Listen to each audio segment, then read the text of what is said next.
So here's another question you guys asked me about, and it's about fascia, and my unpopular opinion about fascia. Now, first and foremost, what is fascia? Fascia is a connective tissue. It is what sits on top of the muscles. Essentially, if you think about the classic example of a muscle being a basketball and you cover it in a plastic bag, the plastic bag is the fascia itself.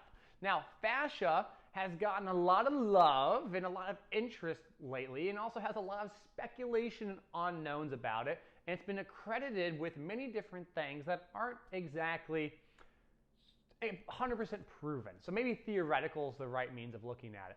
Now, the issue with anything theoretical is that we begin to extrapolate off of assumptions.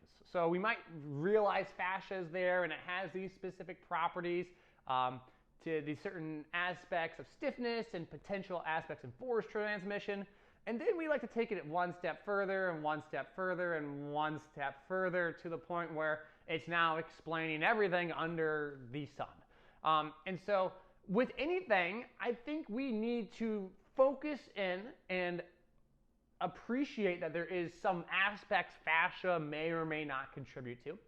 But on top of that, respect what we already know, right? If we know aspects of the neuromuscular system, we know aspects of the muscle tendon unit, the aponeurosis, the structural proteins within a muscle, connective tissues that we have identified and understand the adaptive properties of, we should appreciate those as well. So I think what happens is we like to gravitate towards novelness.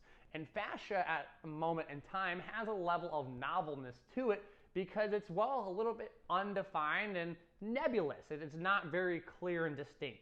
And so it's easy to be like, well, you know, ooh, fascia does this and fascia does that and fascia does everything. Oh, that's not necessarily true, but it's also not 100% proven and correct either. And so my stance when it comes to looking at movement and quote unquote fascia, we cannot just look at fascia as an independent entity, because even if it is related to force transmission, we know our only force producers are that of the muscles. The transmitters of the force from the muscle to the bone are the tendons. And so the muscle tendon unit obviously is going to be integrated, at least to some extent, with the fascia itself. And now we know, because the muscle tendon unit is involved, and muscle has to be activated by the nervous system, and the nervous system is a central mechanism controlled by the brain. Well, we know the brain is obviously involved, and said spinal reflex loops also.